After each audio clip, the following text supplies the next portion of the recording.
عادل جو صوبوں والی بات ہے ایک تاثر یہ ہے کہ آج اس کی بالواسطہ حمایت انہوں نے شاید اس طرح نہیں کی لیکن ایک سافٹ حمایت صوبوں کی D G I S P R سے بھی آئی ہے.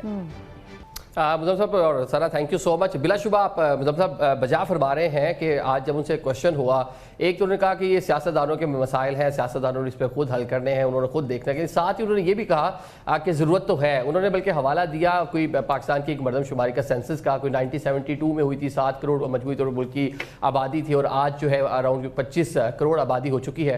تو انہوں نے کہا کہ ڈیفینیٹلی اس time need of the hour ہے, مطلب چھوٹے یونٹس یہاں پہ بننے چاہیے. بلکہ انہوں نے کچھ اور بھی باتیں کی جب بلوچستان میں بات کر رہے تھے گورننس کے حوالے سے, وہاں جو معاملات ہیں, ایون کے پی کے کی جب بات کرتے ہیں وہاں گورننس کے حوالے سے جو معاملات ہوتے ہیں تو اس کے اندر جو مسائل ہیں وہی ہمیں وفاق کے اندر مسائل بھی نظر آتے ہیں نا. تو یہ ان کا جو ہے حوالہ تھا. اگر ہم مطلب گراؤنڈ پہ بھی اس پہ بات کر لیں تو بلا شبہ اس ٹائم پاکستان میں انتظامی یونٹس کی ضرورت ہے اور تمام پولیٹیکل سیاسی جماعتیں جو ہیں وہ آل دو جہاں اپنا ان کا سٹرونگ ہولڈ ہے, پاکستان پیپلز پارٹی سندھ میں نہیں چاہتی, پاکستان مسلم لیگ نون جو ہے وہ پنجاب کی تقسیم نہیں چاہتی, لیکن جب بیٹھ کر بات کرتے ہیں تو نون لیگ والے بات کرتے ہیں کہ سندھ میں ہو جانا چاہیے, پاکستان پیپلز پارٹی جنوبی پنجاب صوبے کی بات کرتی ہے. ایک یہ تو کہہ لیں کہ ایک سینس موجود ہے کہ انتظامی یونٹ یہاں پہ بننا چاہیے. اور محسن نقوی صاحب نے اس گفتگو کو ایک بار پھر سے کہہ لیں تقویت دی 28 ترمیم کے حوالے سے جو بات ہوئی تھی, لیکن محسن نقوی صاحب کی گفتگو کو محسن نقوی صاحب کی گفتگو کو آپ کہہ سکتے ہیں کہ آج سیکنڈ کیا گیا ہے, اس کی تائید کی گئی ہے.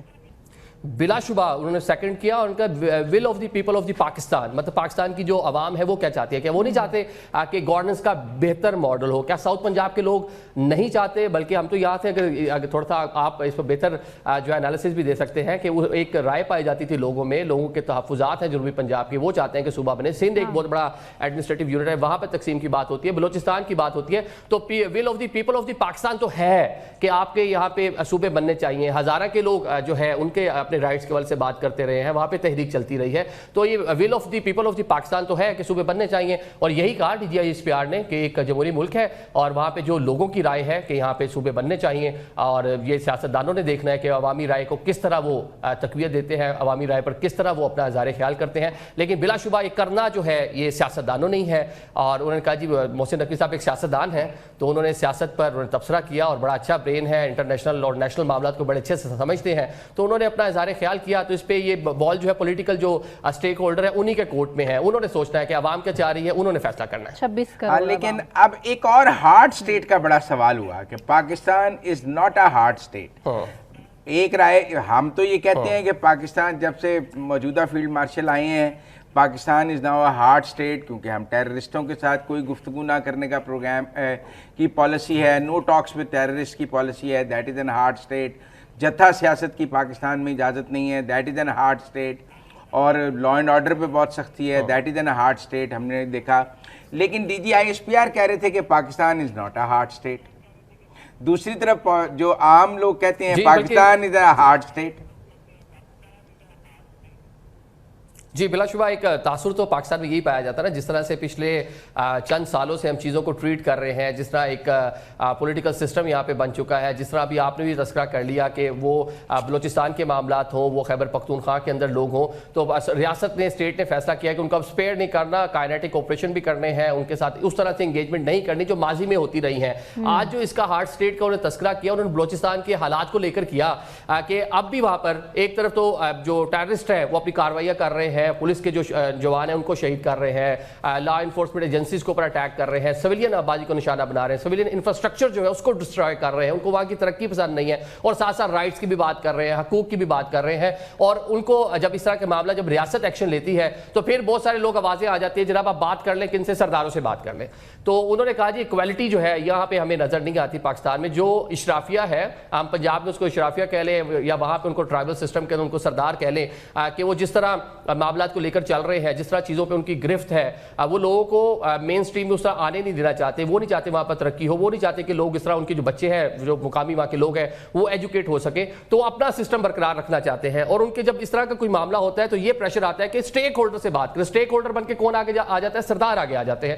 تو ریاست نے اس بار فیصلہ کیا ہے کہ کسی صورت بھی ان سرداروں سے تو بات نہیں ہوگی. مطلب صاحب آپ طویل عرصے سے جرنلزم کر رہے ہیں, سرا بھی جرنلزم کر رہی ہیں, ہم جب پارلیمنٹ میں جاتے ہیں نا, پارلیمان میں جب ہم جاتے ہیں تو ہم دیکھتے ہیں جب کوئی سردار آتے ہیں وہاں پہ کس نوعیت کی گاڑیوں پر وہ وہاں پر آتے ہیں, کتنے ان کے ساتھ گارڈز ہوتے ہیں. اگر کوئی سردار جو بلوچستان سے ان کا تعلق ہے وہ ٹریل 5 اسلام آباد کو واک بھی کرنے چلا جاتا ہے تو ہم نے اپنی آنکھوں سے دیکھا کہ ان کے ساتھ 25-25-30 مسلح گارڈ ہوتے ہیں, اور باہر جو گاڑیاں کھڑی ہوتی ہیں ان کو نمبر بھی پاکستان کے نہیں ہوتے, ابو دھابی کا نمبر لگا ہوتا ہے, دبئی کا نمبر لگا ہوتا ہے ان گاڑیوں کے اوپر. تو ان کے اور جو وہاں کی مقامی آبادی ہے گیپ تو ہے.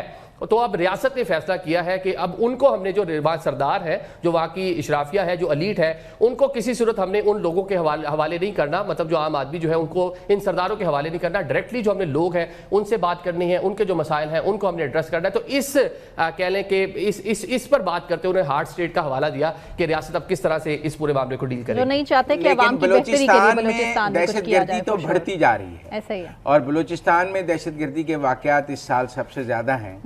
تو پھر وہ ہارڈ سٹیٹ ہے یا سافٹ سٹیٹ ہے, جو ٹیررزم کے خلاف آپریشن ہے اس کی سکسیس پر D G I S P R کیا کہتے ہیں کہ کیا کامیابی انہیں مل رہی ہے؟ کیونکہ یہاں تو روز واقعات ہو رہے ہیں, روز شہادتیں ہو رہی ہیں. جی بالکل, اس پہ بڑا کہہ لیں کہ ایک انہوں نے پورا بریفلی اس کے اوپر انہوں نے اپنا جو ہے اپنا سٹانس جو ہے وہ افواج پاکستان کا قوم کے سامنے رکھا. انہوں نے بتایا کیونکہ اس ٹائم جو کائنیٹک آپریشن ہے, انٹیلیجنس بیسڈ جو آپریشن ہے آئی او بیز, وہ بڑی تعداد میں اس ٹائم بلوچستان میں ہو رہے ہیں. جو ان کی کمین گاہیں دہشت گردوں کی موجود ہیں, وہ فتنۃ الہندوستان کے لوگوں, فتنۃ الخوارج کے لوگوں, ان کو انگیج کیا جا رہا ہے. بی ایل اے ہے, دیگر جو وہاں پر ڈفرینٹ پراکسیز وہاں پہ کام کر رہی ہے. جب ان کی انگیجمنٹ ہوگی تو اپنے ہائیڈ آؤٹ سے باہر نکلیں گے تو جوابی کارروائیاں ان کی جانب سے کی جا رہی ہیں. اگر ہم فگرز جو انہوں نے سامنے رکھے تو وہ جناب پچھلے سالوں کی نسبت بہت زیادہ ہے. بڑے زیادہ تعداد میں جو ٹیررسٹ ہیں وہاں پہ ان کو انگیج کیا گیا, ان کو جہنم حاصل کیا گیا. تو اس کے ریئیکشن کے اندر وہ سافٹ جو ٹارگٹ ہے, آپ دیکھیں کہ لا انفورسمنٹ ایجنسیز کے اندر جو پولیس جو کہہ لیں کہ فرسٹ جو رسپانس کر رہی ہوتی ہے, جس کے شہروں کے اندر پوری جو انسٹالیشنز اور جو تھانے وہ ساری چیزیں موجود ہوتی ہیں, اصل نشانہ اس ٹائم ان کو بنایا جا رہا ہے. اور آل دو انہوں نے پولیس کی بڑی تعریف کی آج, بلکہ سیلیوٹ کیا, بلکہ جتنے وہاں پر شرکا موجود تھے, جرنلسٹ موجود تھے, انہوں نے بھی جناب کھڑے ہو کر خراج تحسین پیش کیا. جو شہدا ہے پولیس کے بلوچستان کے, ان کو لا انفورسمنٹ ایجنسیز کے جو لوگ ہیں ان کو وہاں پہ خراج تحسین پیش کیا گیا. تو انہوں نے کہا جو ہائیڈ آؤٹس ہیں, جو ان کی کمین گاہیں ہیں, جب ان کو نشانہ بنا رہے ہیں تو وہاں سے بھاگتے ہوئے جو سافٹ ٹارگٹ ہیں ان کو دہشت گردوں کی جانب سے نشانہ بنایا جا رہا ہے. اس لیے فگر آپ کو زیادہ نظر آتا ہے. لیکن ساتھ میں آپ یہ دیکھیں کہ جتنے ٹیررسٹ ہم نے وہاں پر جن کو انگیج کیا, جن کو ہم نے جہنم حاصل کیا, ان کی تعداد بھی انہوں نے کوٹ کی, نہ صرف سرحد کے اس طرف بلکہ سرحد کے اس پار بھی جو وہاں پہ ہینڈلرز بیٹھے ہوئے ہیں, وہاں پہ جو پراکسیز کو ڈیل کرنے والے جو افغانستان کے جو لوگ بیٹھے ہوئے ہیں, ان کا بھی انہوں نے بتایا کہ پاکستان نے وہاں پر بھی جا کے 1000 کے قریب جو ہے فگر ہے, جو پچھلی بریفنگ اس میں بتایا گیا تھا کہ افغانستان کے اندر جو کمین گاہیں ہیں وہاں نشانہ بنایا گیا اور ٹیررسٹ کو جہنم حاصل کیا گیا. عادل, مسنگ پرسنز کے حوالے سے بھی بات کی گئی ہے کہ مسنگ پرسنز پر کہتے ہیں کہ ہزاروں بندہ اٹھا لیا گیا ہے, جبکہ مسنگ پرسنز کمیشن بنا تو 10,900 درخواستیں آئیں, جس میں سے 9,372 کیسز حل ہو چکے ہیں. ایسا ہی ہے. دیکھیں مسنگ پرسنز کا ہم دیکھتے ہیں کہ اسلام آباد تک یہ جو ہے اکثر گونج سنتی ہے. اس پر کمیشن وہاں پر موجود ہے. لوگوں کو کہا گیا جی آپ کے کچھ لوگ اگر مسنگ ہیں تو آپ آ کر یہاں پر شکایات دیں. جو شکایات کا فگر بھی کوٹ کیا گیا, 10,000 سے زائد جو ہے شکایات آئیں, لیکن ان کا ازالہ ہو گیا. پھر ان پہ چند 100 جو ہیں وہ باقی بچتے ہیں. وہ باقی کون ہیں؟ یہ بھی D G I S P R نے بتایا کہ بی ایل اے ہے اور دیگر جو وہاں پر بینڈ آؤٹ فٹس جو کالعدم جماعتیں وہاں پر کام کر رہی ہیں, ان کے جو لوگ ہیں, تو یہ کچھ لوگ اس نوعیت کے وہاں پر موجود ہیں جو ان کے ساتھ چلے گئے. اب جب ان کی ڈیڈ باڈیز ملتی ہیں تو بالکل وہی ڈیٹا جو کمیشن کے اندر جو خاندانوں نے جمع کروایا تھا, جو افواج پاکستان یا سیکورٹی فورسز وہاں پہ آپریشن کرتی ہیں, جو دہشت گرد جو مارے جاتے ہیں, جب ان کو آئیڈینٹیفائی کیا جاتا ہے تو وہی لوگ ہوتے ہیں جن کو مسنگ پرسن جن کے خاندانوں نے ڈکلیئر کیا جاتا ہے. اب ساتھ میں ایک اور بڑی انٹرسٹنگ صورتحال آئی وہاں پر, بتایا گیا کہ بہت سارے خاندان ایسے ہیں جنہوں نے پہلے ہی آ کر اداروں کو بتا دیا جی ہمارا بچہ ہے, یہ بی ایل اے کے ساتھ چلا گیا ہے, یہ ان کے کیمپس کے اندر موجود ہے, وہاں جا کے ٹریننگ لے رہا ہے, اگر اس کو کچھ ہو جاتا ہے ہماری فیملی ہمارے اس کے ساتھ کوئی تعلق نہیں ہے. لوگ ڈس اون کر رہے ہیں اب ایسے لوگوں کو. تو دیکھیں اب بی ایل اے کے اندر اگر کوئی کاروائیاں کر رہا ہے, اس میں ہماری بچیاں بھی شامل ہیں جن کے برین واش کر کر, جن کو ڈفرنٹ طریقے سے ٹریپ کر کے وہ لوگ استعمال کر رہے ہیں. ہے تو ہماری لوگ نا. تو اب جب خاندانوں کو نہیں پتا, کوئی گھر بتا کر تو نہیں جاتا, فیملی کو بتا کر تو نہیں جائے گا نا کہ جی میں کسی کیمپ کو جوائن کرنے جا رہا ہوں, بچہ یا بچی ہے. تو وہ آفٹر سم ٹائم جب کچھ نہ کچھ واقعات میں فورسز کی جانب سے آپریشن ہوتا ہے, بندے جو ہیں وہ مارے جاتے ہیں, ٹیررسٹ جو ہے, تو پھر وہ چیزیں آئیڈینٹیفائی ہو رہی تھی. اب جو کہہ لیں کمیشن کے پاس چند 100 کے قریب یہ فگر بتایا جاتا ہے جو لوگ مسنگ پرسن ہیں, اور بہت سارے ایسے ہیں جن کو لوگوں نے مسنگ پرسن ڈکلیئر کیا, خاندانوں نے ان کی باڈیز ملی, یا کچھ ٹائم بعد وہ خود ہی گھروں کو واپس لوٹ آئے. اچھا دیکھیں ان کے کچھ میں آپ کو ریمارکس کوٹ کرتا ہوں. انہوں نے کہا کہ کیا یہ گڈ گورننس ہے؟ اچھی حکمرانی کے لیے ہمیں انتظامی طور پر ری سیٹ کرنا پڑے گا. جب آبادی 7 کروڑ تھی تو 4 صوبے ہیں, آج 25 کروڑ آبادی ہے اور وہی 4 صوبے ہیں. اب جب D G I S P R انتظامی ری سیٹ کی بات کر رہے ہیں اور جب کہہ رہے ہیں کہ کیا یہ گڈ گورننس ہے, کیا انتظامی ری سیٹ کی ضرورت ہے تو ہو جانا چاہیے, یہ سب کچھ تو کلیئر اینگل دے رہا ہے نا کہ وہ جو انتظامی یونٹس کی حمایت کر رہے ہیں. جی بالکل مدام صاحب, میں نے بھی یہی فگر آپ کو کوٹ کیا نا کہ 1972 کی پاکستان کی مردم شماری جس کا انہوں نے حوالہ دیا کہ اس ٹائم پاکستان کی مجموعی آبادی جو ہے وہ 7 کروڑ نفوس پر مشتمل تھی. وہ تو اب محسن نقوی صاحب کی گفتگو کو سیکنڈ کر رہے ہیں نا, بلا شبہ اوپنلی سیکنڈ کر رہے ہیں کہ گڈ گورننس اگر آپ کو کرنی ہے تو چھوٹے انتظامی جو یونٹس ہیں اس کی بلا شبہ اس ٹائم ضرورت ہے, لیکن ساتھ میں یہ بھی کہہ رہے ہیں کہ ول of the people of Pakistan دیکھنی ہے کہ لوگوں کی ول کیا ہے. تو وہ اس پر بھی یہی بات کر رہے ہیں کہ لوگوں کی ول بھی یہی ہے کہ یہاں پہ انتظامی یونٹ پاکستان میں ہونے چاہیے بہتر گورننس کے لیے, کیونکہ گورننس کے مسائل بہت بڑے ہیں. 13 کروڑ کا صوبہ پنجاب ہے, آپ کے سامنے ہے. اگر آپ سی ایم پنجاب لاہور بیٹھ کے پورے صوبے کو نہیں چلا سکتی, کوئی بھی یہاں پر سی ایم ہو. اب نے ماضی میں بھی دیکھا کہ یہی چیزیں تھی جس کو ایڈریس کرنے کی کوشش کی گئی. پاکستان تحریک انصاف کے دور حکومت میں ساؤتھ پنجاب میں ایک علیحدہ سیکریٹریٹ بنتا ہے, اس کا قیام عمل میں آتا ہے, اس کو فنڈز 40% دیے جانے تھے.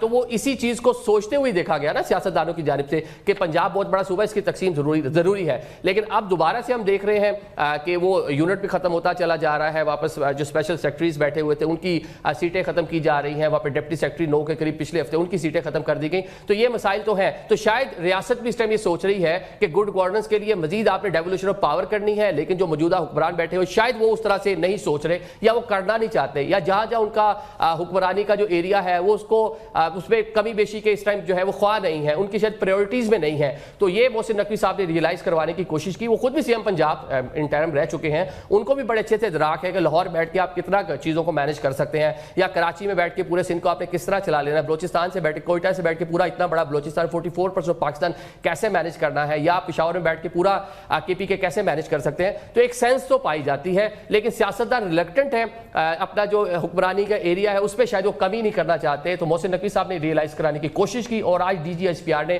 کہہ لیں کہ ان کو سیکنڈ کیا, اوپنلی سیکنڈ کیا.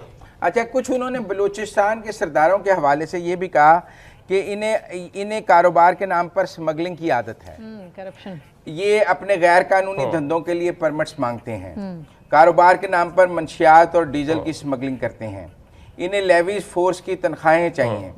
یہ کہتے ہیں جو 1000 ارب سے زیادہ بجٹ ملتا ہے اس میں حصہ دو. یہ لوگ لیویز فورس کو اپنی سرداری فورس سمجھتے ہیں, دوسری صورت میں دہشت گردی کرنے کی دھمکیاں دیتے ہیں. یہ بھی open to the Baloch sardars تھا.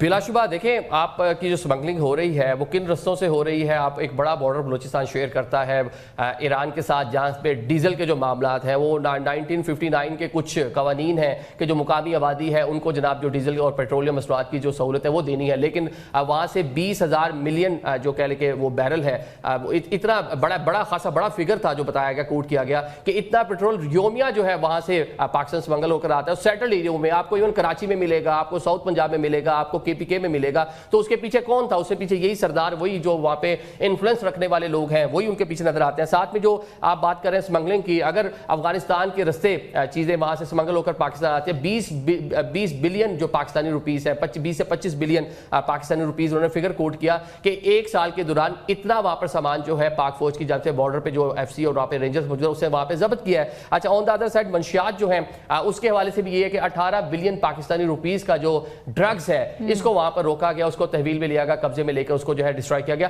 تو اس کے پیچھے کوئی تو ہوگا نا, یہ ایسا تو نہیں ہے کہ اتنا سامان وہاں سے آ رہا ہے. تو وہاں پہ انفلوئنس کس کا ہے, وہاں پہ طاقتور کون ہے؟ طاقتور وہی سردار ہے, جب وہ جیت کر پارلیمان میں آ جاتے ہیں تو ان کو بالکل ایسا ہی, بالکل ایسے ہی. عادل ساتھ ہی رہیے گا, بریک لیتے ہیں, بریک سے واپس آنے کے بعد یہ سے کنٹینیو کریں گے, ان فیکٹ کشمیر کو بھی ڈسکس کریں گے.